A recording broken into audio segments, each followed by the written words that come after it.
Hi, and welcome to Watch It Played. My name is Rodney Smith, and in this video, we're going to learn the 2 to 4 player game, Borealis Arctic Expeditions, designed by Darush Minder and published by Lucky Duck Games, who helped sponsor this video.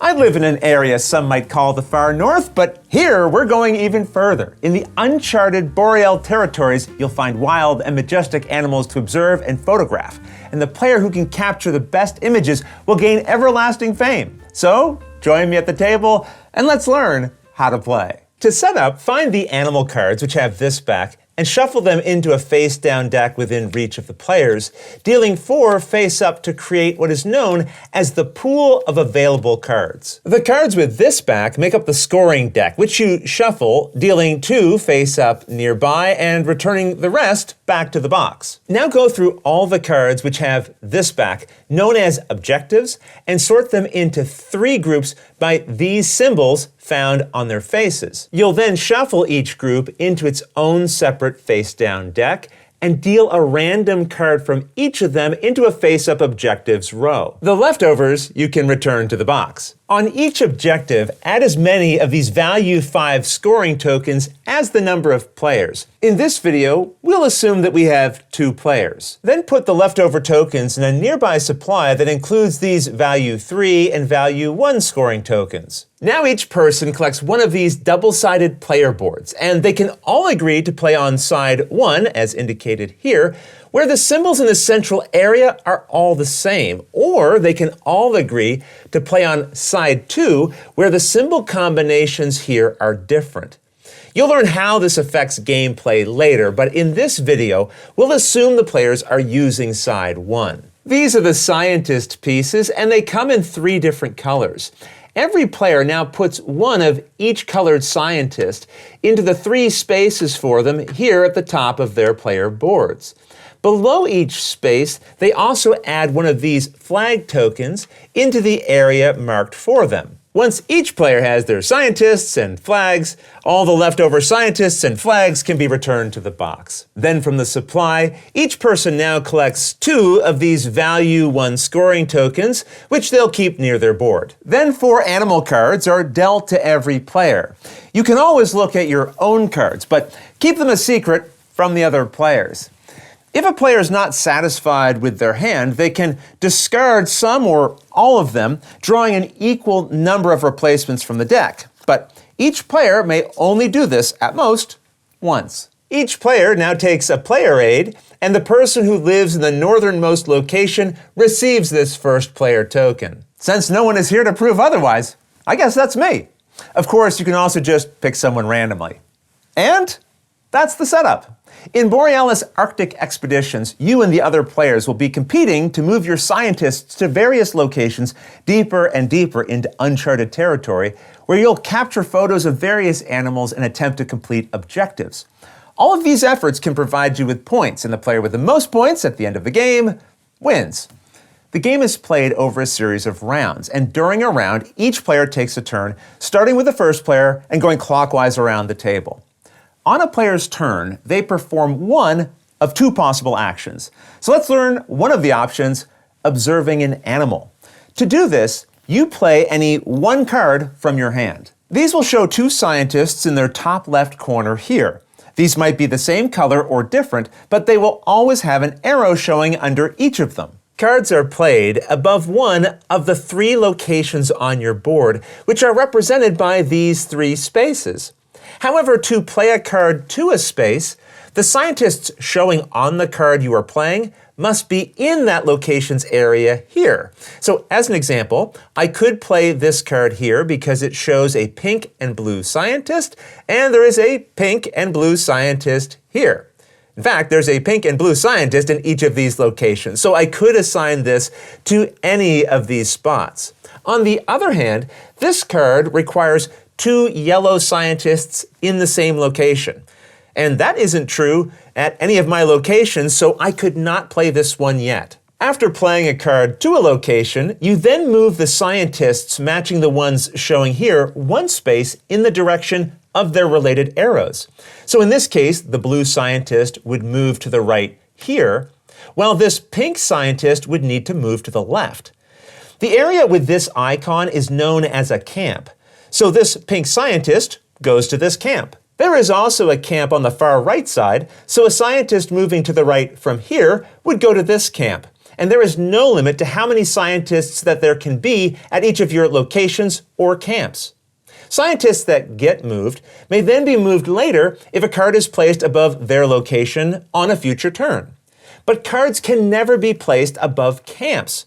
So once a scientist ends up in a camp, it can no longer be moved with this observe an animal action. Thematically, you can think of playing a card as representing those scientists discovering an animal at a location, and then moving to another location or camp to observe and photograph that animal from a distance so it isn't disturbed or scared off. Every card you play also has symbols along their bottom, and the icon found on the far right represents one of the game's 5 different types of vehicles: skis, zeppelins, sleighs, submarines, and kayaks. After playing a card to a location and moving the related scientists, check its vehicle icon. If it matches either of the vehicle icons on the row directly below that location's flag token, advance your token to that row. Also, on future turns, if you add a card to a location that already has one or more of them, put the new one on top of the previous one, leaving its bottom icons exposed like this. All of the cards in all of your locations are collectively described as your cards in play. And for those of you who have perhaps noticed, this would be an illegal card play,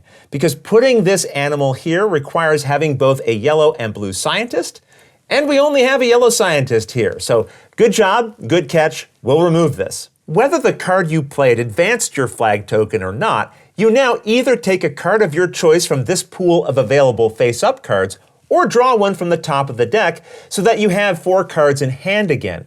If you do take one from the pool, immediately replace it with a new one from the deck. Now I should mention, before you draw your card, if you want, you may spend a 1-value scoring token if you have it, returning it to the supply, in order to put all of the cards in the pool into the shared animal discard pile, replacing them with new ones from the deck. And then you may either take one of those or draw from the top of the deck. However, you may only spend a scoring token to replace the card pool once during each of your turns. And be aware, if the animal deck would ever be empty, stop and immediately reshuffle the discard pile into a new deck. All right, with that we've covered the observe an animal action, and you'll find all the steps we just learned for it summarized on your player aid. However, on your turn, you may instead perform the regroup action here. And in some cases, if you do not have a valid card to play for the observe action, then you will have to regroup. So let's go through this other action next. First, you discard as many animal cards as you want, which could even be none at all. I'll discard 2. Then after, you draw as many cards from the top of the deck as you just discarded. So if you had discarded none, you wouldn't draw any. And the cards you draw must come from the deck, not the pool. You now count up the number of scientist pieces currently in both of your camps and take that total value in scoring tokens from the supply. So in this case, I'd gain 6. The scoring tokens you have are not a secret, so keep them in view of all of the players. Then finally, you put all of the scientists in both of your camps into any one location of your choice, perhaps like this. So again, on your turn, you either observe an animal or perform the regroup action, which we just learned. After a player performs one action, the next person in clockwise order takes their turn and so on. Once everyone has had a turn, that completes the round. But during the round, keep an eye on the objectives. Remember, we put out 3 random objectives during the setup. Each will have a requirement that players can work to fulfill. For example, in this case, having a flag 5 spaces from the start. Let's assume it's later in the game and a player has fulfilled this condition on their turn. They then collect one of the value 5 scoring tokens from that card.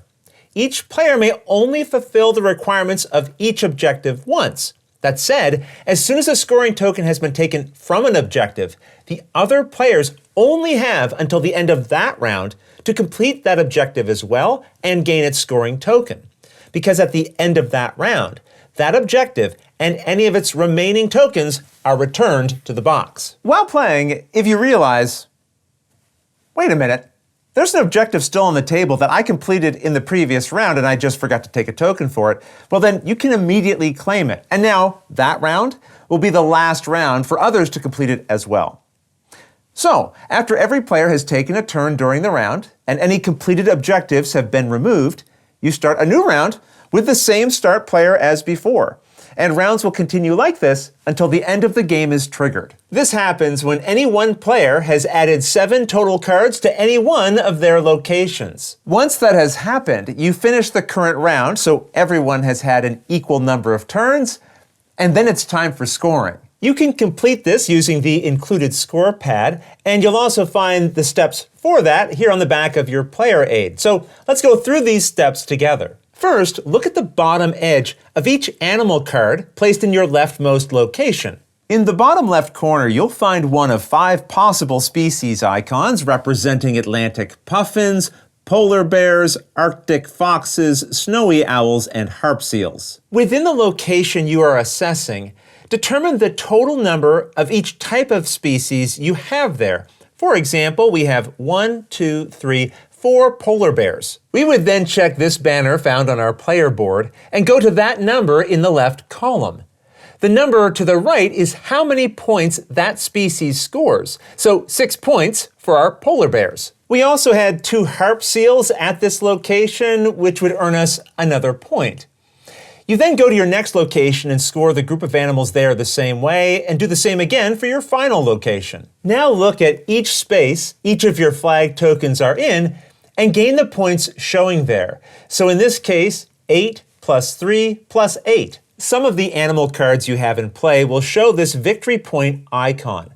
And for each of those symbols you have on animals, you score another point. Now every player looks at the 2 random scoring cards that were placed during setup to see if they qualify for any of the victory points listed on them. For example, this one earns you 12 points if all 3 of your flags are on the same row, or just 5 points if you have any 2 flags on the same row. So here we'd earn 5 points. With this outer land scoring condition, you earn 7 points for each of your outer locations that have more animal cards than your middle location. So in this case, we'd earn 7 points for this column as well as this one. We won't go through all of the scoring cards in this video, but you'll find them all explained in the rulebook if you have any questions while playing. Players now total all the points they earned, and the person with the most points wins. In the case of a tie, the tied player with a flag furthest down any one of their exploration tracks wins. If there's still a tie, the tied player with the most points from tokens wins. And if there's still a tie, well, the players are just going to have to live with the fact that they won't know who was better at the game this time. And that's a quote right from the rulebook. The game also comes with an achievements list that you can complete while playing. Just write your name above one of the tracks, and after each game, mark an X in the row of any achievements you completed. Then see your title improve as your achievements increase. Otherwise, that's everything you need to know to play Borealis Arctic Expeditions. If you have any questions about anything you saw here, feel free to put them in the comments below and I'll gladly answer them as soon as I get a chance. You'll also find forums for discussion, pictures, other videos, and lots more over on the games page at Board Game Geek, and I'll put a link to that in the description below. And if you found this video helpful, please consider giving it a like, subscribing, and clicking that little bell icon so you get notification anytime we post a new video. And if you'd like to support us directly, you can join our Patreon team, which I'll have linked below. But until next time, thanks for watching.